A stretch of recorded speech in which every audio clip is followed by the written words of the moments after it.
안녕하세요. 18학번 2학년 문효입니다. 오늘은 제가 러시아의 식문화에 대해 소개해드리려고 하는데요.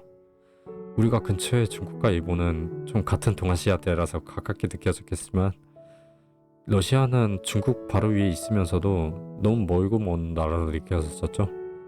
그래서 오늘의 이 영상을 통해 러시아의 식문화 특징이 어떻게 형성되었고 그 특징은 무엇인지를 간략하게 알아보면서 대표 음식들과 이것을 우리나라 급식에 활용한 레시피를 전달하려고 합니다. 자, 그럼 러시아의 특징에 대해 먼저 말씀드리도록 하겠습니다. 러시아는 유럽과 아시아대륙 북쪽에 위치한 추운 나라인데요. 국토 면적이 세계에서 제일 크국입니다. 하지만 가로상으로 긴 형태의 국가라서 국가 전체적으로 추운 기후의 양상을 보이고 있고 다른 나라들에 비해 지역 식문화가 크게 발달하지 못하였습니다. 또한 러시아 정교와 이슬람교, 그리스도교 등의 종교가 있겠지만 러시아의 정교의 수가 전체 인구의 75% 정도로 압도적으로 많은 비율을 차지하고 있어서 특정 종교의 음식이 발달하기보다는 주로 농민과 부유층 계층의 신분 차이로 이런 신문화의 차이가 발달하게 되었습니다. 예전에는 추운 기후로 인해서 신선한 채소를 구하기가 쉽지 않았고 러시아 대륙이 매우 크고 고원과 드넓은 평야지대가 많아서 이런 농민들이 키우거나 농작할 수 있는 가축과 작물의 수가 한정되어 있었습니다. 또한 대륙의 내 수온이 낮은 편이라서 어패류의 종류와 그 수가 적었기 때문에 어패류가 많이 발달하지 못했습니다. 아까도 말했듯이 러시아 식문화는 두 가지 분류를 할 수 있었는데요. 그래도 인구수는 농민이 많았으므로 그래도 식사할 만큼은 농민이 중심이었습니다. 자, 그러면은 귀족과 황제는 당시 어떤 식문화를 가졌을까요? 당시 농민들이 거의나 비둘기, 닭, 오리고기를 먹을 때 귀족들은 꿩이나 백조를 먹었고 러시아 자국 내에서 식재료를 구하기 매우 어려웠기 때문에 국가 간 교육이 이루어지기 시작한 18세기 무렵부터 이들은 외국의 요리사들을 초청하여서 러시아의 짜고 건조한 저장성 요리가 아니라 수프나 커틀릿 등의 튀기고 삶고 굽는 요리가 들어오게 되었습니다. 많은 요리사들의 척추한 덕분에 러시아 부유층의 요리 문화는 빠르게 발달해 가는데요. 특히 그중 한꺼번에 많은 음식을 차려내던 당시 프랑스의 정착 대신에 러시아에서는 먼저 차가운 슬라이더를 먼저 내고 그 뒤에는 뜨거운 수프를 서빙했다가 그 뒤에는 차가운 생선 요리, 그 다음에는 뜨거운 고기 요리를 내고 마지막은 디저트를 마무리하는 그런 지금까지도 이루어지는 코스 요리를 먼저 시작하게 되었습니다. 각국의 코스 요리가 이것으로 정형화되면서 러시아의 부유층의 식문화가 발전했고 이것이 인정받았음을 알 수 있는 부분이 되겠습니다. 다음은 농민의 식사입니다. 농민들은 소금에 절인 고기나 순무, 양배추, 레드시, 완두콩, 오이를 주 재료로서 사용했는데요. 19세기 들어서야 농민에게도 외국 교육의 습관물이 닿게 되었고 농민들은 유럽으로부터 수입된 토마토와 감자를 재배하면서 요리에도 적극적으로 이용하기 시작했습니다. 러시아 농민의 대표 음식으로는 크게 두 가지가 있는데요. 바로 카샤와 빵입니다.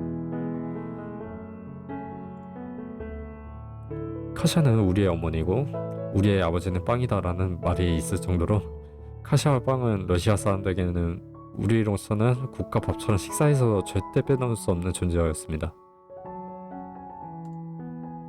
갈색 호밀빵은 보르디스키로 호밀이나 밀가루에 이스트와 소금을 반죽을 넣어 반죽해준 빵으로서 버터와 달걀, 설탕이 들어가지 않아 한마디로 푸석푸석하고 건조한 빵인데요. 여기에 곡물이나 우유를 섞어서 끓이고 만드는 러시아의 카샤라는 죽이 있었는데 이 카샤라는 죽과 보르디스키라는 빵을 곁들여서 추위를 견뎌내는 한편에 춥고 굶주린 농민들의 배를 든든하게 채워주는 그런 음식의 조합이 되지 않았을까 싶습니다. 이후 19세기부터 다양한 식재료와 조리법이 생겨나면서 곡물죽이었던 카샤와는 다르게 고기를 넣고 빨간색 무인 비트와 함께 끓인 보르시가 대중화되었는데요. 보르시는 카샤와는 다르게 재료수가 딱 봐도 많아 보이죠. 보르시는 이제 감자와 미트, 당근, 양파, 토마토 등의 채소를 넣고 푹 끓인 러시아식 갈비탕으로 기름진 것은 우리의 갈비탕과 비슷하겠지만은 토마토와 향신료가 좀 들어가서 그런지 약간 새콤한 맛이 특징입니다. 그 위에도 문통이째 싼 고기를 큰 콧쟁이에 기어 넣는 샤슬리, 삶은 채소와 달걀, 치즈와 마요네즈를 곁들인 러시아식 달걀 샐러드, 이것은 미모사 샐러드로 합니다. 그리고 러시아식 빵에 채소와 고기를 채워 넣어 만든 우리나라로 치면 만두이겠지만 러시아에서는 이거를 파이라고 칭하네요. 러시아식 피루시키. 다음에는 디저트입니다. 흔히 크레이프 케이크라고 알려진 이런 케이크인데요. 이름은 메도비크입니다. 러시아의 메도비크는 빵과 크림을 겹겹이 쌓은 러시아식 계피와 꿀로 만든 케이크입니다. 옆에 있는 프라니크는 호밀가루 빵에 연유나 잼을 채워 넣어서 만든 러시아식 파이입니다. 그 옆에 있는 블리니는 러시아식 크레페나 팬케이크 정도로 생각하시면 되는데요. 러시아에서는 아이를 낳거나 장례식을 치르는 등 특별한 날이 있을 때도 이 블리니를 먹는다고 합니다. 여기 블리니만 먹는 게 아니라 블리니에 바나나를 곁들여 먹거나 크림을 곁들여 먹는 등 먹는 방법은 매우 다양합니다.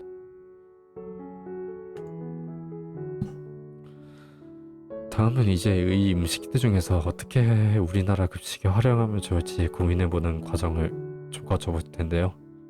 러시아 음식은 생소해서 좀 대다수가 처음 먹는 음식일 겁니다. 그마저도 약간 신맛이 나는 특징들이 있어서 많은 사람들이 반찬 대신에 이런 음식을 먹을 수 있을까라고 고민하는 과정을 거쳤습니다. 또한 러시아에서는 저장 채소나 고기를 사용했겠지만 좀 우리나라는 이런 염장고기가 더 비싸게 쳐주죠.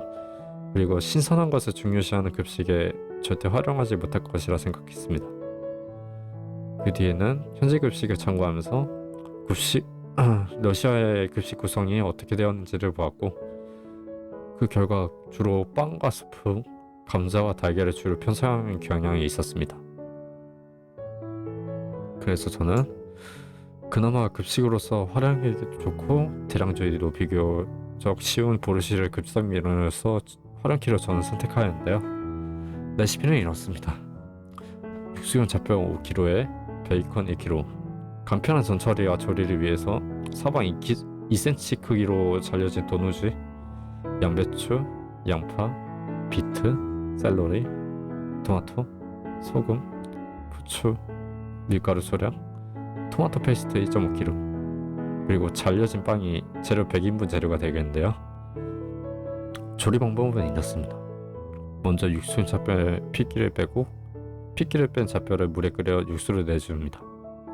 그 뒤에는 베이컨과 양파, 양배추, 비트, 샐러리, 토마토를 한 대 다져주고, 물론 여기에 분쇄기가 있다면은 급식실에서 이런 걸 사용하는 게 좋겠죠. 그 뒤에는 돼지고기에 소금과 후추 밑간을 한 다음 양념이 잘 묻게 밀가루를 골고루 뿌려주도록 하겠습니다. 그 뒤에는 오븐을 180도 정도로 예열해주고요. 이제 본격적인 조리를 시작해볼까요? 베이컨과 돼지고기에 맛술을 넣어 볶아줍니다. 이때 맛술 대신에 저포도 주면 좋겠지만 단가 문제도 있고 알코올을 좀 충분히 날려줘야 배식할 수 있겠죠. 그 뒤에는 베이컨에 기름이 나오기 시작할 텐데, 그때는 이제 전처리된 채소들과 함께 볶아주면 됩니다. 채소가 80% 정도 익어서 채소가 나오기 시작하면은 아까 끓여둔 육수를 국물만 걸러내서 자작하게 볶은 고기에 붓고 한 소끔 끓여주면 되겠습니다. 이쯤 되면은 오븐이 다 예열되었을 테니 예열된 오븐에 빵을 겹치지 않게 깔아놓고 한 160에서 170 정도의 온도에서 15분 정도 서서히 구워서 수분을 날려줍니다. 그 뒤에는 이제 스프가 끓기 시작할 텐데요. 토마토 페이스트를 넣고 소금과 후추를 간을 하여서 토마토 페이스트의 신맛이 어느 정도 날아갈 때까지 계속 끓여주는 데니 마무리하도록 하겠습니다. 그 뒤에는 같이 구웠던 보르시와 함께 빵 조각을 배식하면서 이렇게 제공하면 보르시 특식 급식이 이루어질 거라 생각합니다. 네, 이상으로 러시아의 식문화의 급식 활용법에 대한 발표를 마치겠습니다. 봐주셔서 감사합니다.